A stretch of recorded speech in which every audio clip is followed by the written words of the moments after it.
Hey, what's up, everybody? It's Charles, and welcome you guys to another episode of the Dreamerspro Show, where we cover everything from sports, hot topics, classic debates, entertainment, and where we give you guys a fresh perspective on things and how we see them. And boy, oh boy, we got another episode for you guys. You want to stick around for this one. But before we get into it, make sure you go ahead and like the video and subscribe to the channel if you haven't already. So here we go once again. Here we go again.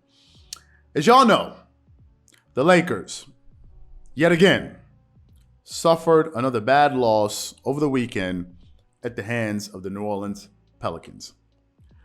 The loss was so bad, in fact, that it caused the Laker fans, I've never seen something like this. I don't even think I've seen it at all. It caused the Laker fans to start to boo LeBron James.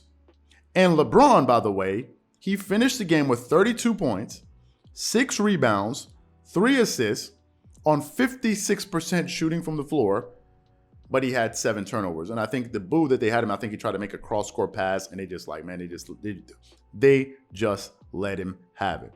And after LeBron got booed, they lost, a GM, an anonymous GM, put out a tweet via ESPN, and basically what the GM said was that LeBron is still good, but he can't carry you anymore. And judging that the current record of the Lakers is 27-33, they're 6 games 500 and under 500, and they're in the ninth seed in the Western Conference. It seems to me that based on the facts, the GM told no lies here. If we're going off the facts and the record, this GM seems to be saying the truth. And what that GM said ended up prompting probably the biggest LeBron James supporter out there. It's a close tie between Shannon Sharpe and Nick Wright, but Shannon Sharpe to come to the defense of LeBron James on Twitter. And boy, did he make sure he defended LeBron. Shannon Sharpe then put out a tweet, which I'm going to read, essentially saying this. He said, "What 37-year-old in NBA history could, when such a task has been asked of a player in year 19. We get it. He's not the current best player in the NBA, but damn, this is overkill." Now, here's why I can't take this seriously. Seriously, I cannot take this seriously. Here's why. I want you guys to listen to Shannon Sharpe talk about LeBron James. Not 1 year ago, not 6 months ago, just 10 days ago, just under 2 weeks ago, when the Los Angeles Lakers came back and beat the Utah Jazz. I want you guys to take a listen to what Shannon Sharpe had to say after they beat the Jazz on February 17th. Listen to some of the things that he had to say about LeBron James. Well, I thought he was a 10 because, Skip, I thought as bad as he was on Saturday night, he was equally as great on Wednesday night. And he did a great job of pacing himself, Skip, because at first I thought, I was like, well, damn, either the knee bothering him or he's really disinterested in this ball game. He had 2 points in the first quarter. Yeah, he was kind of ghosty. Yeah, Skip. So I was like, well, is the knee really bothered him that bad? I don't know. Or is something else going? Is something else at play here, Skip? But Anthony Davis did get off to a great start. So I said, like, okay, AD is doing his thing. Bron just going to sit back. Okay, fine. 2 points. And then all of a sudden he had 11 points. So he has 13 points at the half. And after the start that he had, I was like, well, dang. Okay. Pace himself again in the third quarter. And then fourth quarter, because he's heard so many times. Skip Bayless say, oh, he's not clutch. The fourth quarter, he runs. He has his demons. Yeah. He has those demons. He does, and he had them last night. Could I interest you in the fourth quarter? 15 points, 3 rebounds, 2 assists. Could I interest you in that? 33, 8, and 6, 60% shooting. It's hard to acknowledge greatness when you see it all the time. Skip, we don't nearly... Once I could start eating steak whenever I want to, it wasn't nearly as impressive when I was just getting ground beef. It wasn't nearly that impressive. When I couldn't go to these fancy restaurants, I was like, man, ooh, look at that. They ain't got no paper towel. They got napkins. They got real, ooh. But now I can go on my own, Skip, whenever I want to. I'm not nearly as impressed. When you've seen what this man has done for 19 years, you're like, oh, well, he does, so what? Ooh. But no, Skip. That's 37 in year 19 on up on me. And he just went and gave you 15, 3, and 2. 2 big pull-up threes. Skip Bayless said, oh, he's shooting threes. He's getting better. I said, nah, come here, Rudy. You got me a Stifle Tower. You remember what you told me yesterday? They had won 6 straight. I said they're going to go into the All-Star game winning 6 or 7. The Stifle Tower, Rudy Gobert. Made him look real bad, did we, Skip? Pull up on him. Tell me when it's my turn. It's not your turn just yet, Skip. Look. Now, let me ask you, does that sound like a person that doesn't have faith in LeBron James? Doesn't that sound like a person that has 100% faith in the abilities of the guy that we're talking about? Because if you didn't have faith in LeBron, why would you be gloating so hard? Why would you be gloating so hard? Just 10 to 11 days ago, he was saying how good LeBron was. Well, excuse me, LeBron he wasn't like 28 years old 10 days ago, and then all of a sudden now he's 37. He was 37 then. So what changed? If you truly feel the way you feel now, you should have said it back then.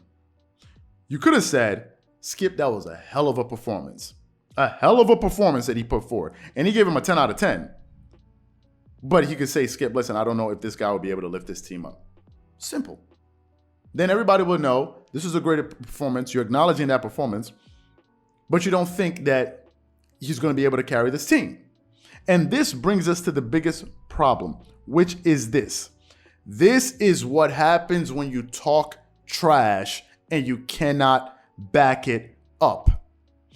In November, when the Lakers beat the Pacers in overtime, Shannon Sharpe, I think, came in with a crown on his head, talking about how great performance, and that was a hell of a performance.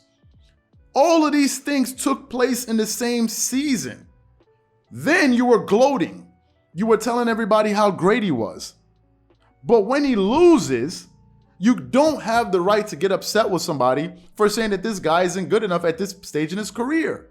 You can't pick and choose. It's either he's old and he can't carry the team, or he's good enough at his age to carry the team. You cannot have it both ways. You can't have it both ways. And trust me, let me say this.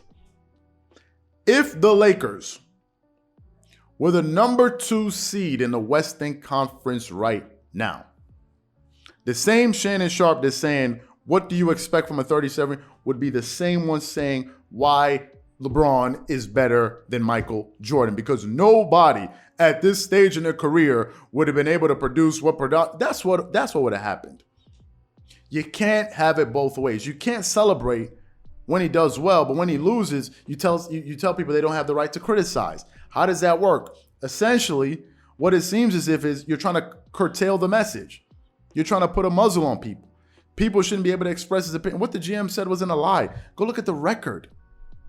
You're looking at the stats, but what are those stats amounting to?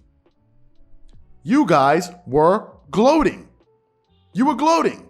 In the beginning of the season, LeBron was gloating. The Lakers didn't just get old all of a sudden. They were old. And this is why I think it was one of these reports that said that LeBron was initially against getting, I mean, you hear these things and you ask yourself, like, what do people take people as? Fools? They were now saying that initially maybe LeBron was against the Russell Westbrook trade. Okay, so if LeBron was in fact against the Russell Westbrook trade, and in fact it was Jeannie Buss and the Lakers management that wanted Russell Westbrook, why was LeBron going all over town with Russell Westbrook at every event? Why was he posting on there talking about people, you guys are saying our team is old and this and this and this, keep that. If you felt that way, you'd just be mute, you'd just be quiet.